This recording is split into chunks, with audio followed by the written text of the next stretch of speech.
नमस्ते सबैजनालाई।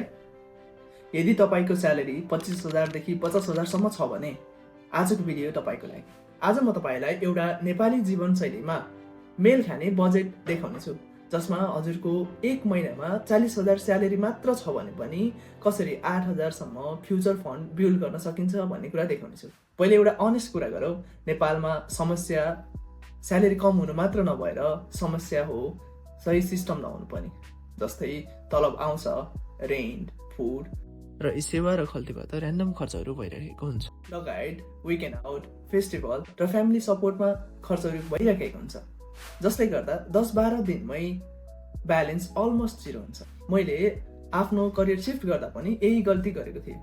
जस्तै पैसा कहाँ गइरहेको छ भन्ने कुरा ट्र्याक भइरहेको थिएन। आर्मी ब्याकग्राउन्डबाट फाइनेन्स फिल्डमा एसिसिएममा आउँदै गर्दा मैले यो लेसन सिकेँ, इन्कम भन्दा सिस्टम इम्पोर्टेन्ट हुन्छ। पैसा कमाउनु भन्दा पैसा कहाँ जान्छ त्यो कुरा थाहा पाउनु जरुरी हुन्छ। अहिले एप्रुभ रिटायरमेन्ट फन्ड जस्तै एसएसएफ, सिआइटीमा कन्ट्रिब्युसन गर्दा पनि इन्कमको 1/3 वा 5 लाखसम्म पनि ट्याक्स डिडक्सन गर्न सकिन्छ। त्यसैले प्लानिङ झन् इम्पोर्टेन्ट हुन्छ। यो भिडियोमा म तपाईलाई 3वटा कुरा देखाउने छु। एक्ज्याक्ट 60-20-20 कसरी बजेट स्प्लिट गर्ने र स्किल फन्ड सिस्टमदेखि कसरी स्यालेरी ग्रोथ गर्ने र मनी लिकलाई कसरी हटाउने। अब म तपाईलाई मेरो फेभरेट 60-20-20 बजेट सिस्टमलाई कसरी स्प्लिट गर्ने भन्ने कुरा देखाउँछु। सपोज तपाईको मन्थली स्यालेरी 40,000 छ। यसलाई यसरी स्प्लिट गरौँ कि 60% निड जो मन्डेटरी खर्च हो, 20% चाहना। यसलाई लाइफस्टाइल खर्च पनि भन्ने गरिन्छ। इटिङ आउट, रिचार्ज, क्लोथ र इन्टरटेनमेन्ट र स्मल ट्रिप्सहरू गरेर धेरै खर्चहरू गर्छन्। यो सबैभन्दा धेरै पैसा यही लिक हुने गर्दछ। 20% फ्युचर फन्ड, यो सबैभन्दा पावरफुल हिस्सा हो। यहीबाट नै मिडल क्लास मान्छेबाट नेक्स्ट लेभलमा कसरी जाने हो भन्ने कुरा डिसाइड हुन्छ। यसलाई 3वटा पार्टमा स्प्लिट गर्न सकिन्छ।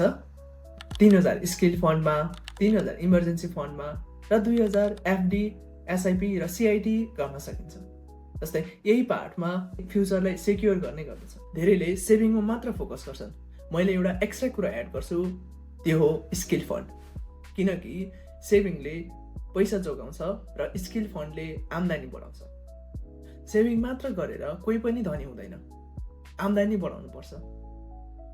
मैले आफ्नै जर्नीको कुरा गर्दा आर्मी फिल्डबाट एसिसिए र फाइनेन्स फिल्डमा आउँदै गर्दा स्किलमा इन्भेस्ट गर्यो भने बेस्ट रिटर्न दिन्छ भन्ने कुरा थाहा पाएँ।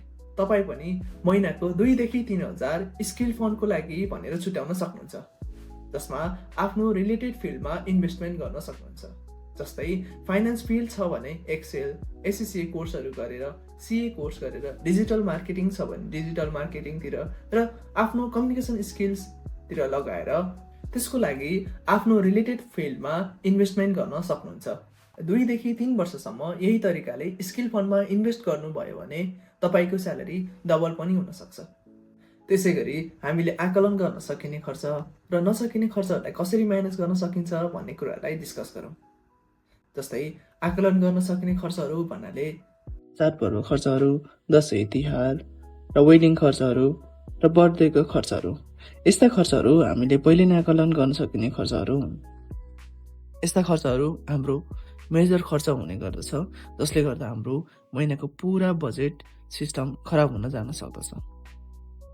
त्यसको लागि महिनावारी रूपमा आफ्नो इन्कम अनुसार 1,000, 2,000 फिक्स रूपमा आकलन गर्न सकिने खर्चहरूको लागि छुट्याउने गर्नुपर्दछ। र आकस्मिक खर्चको लागि हामीले कम्तीमा 3 महिनाको खर्च धान्ने गरी एउटा फन्ड बनाउनु पर्छ, जसले गर्दा मेडिकल इमर्जेन्सी र अन्य इमर्जेन्सी फन्डको रूपमा पनि काम गर्ने गर्दछ।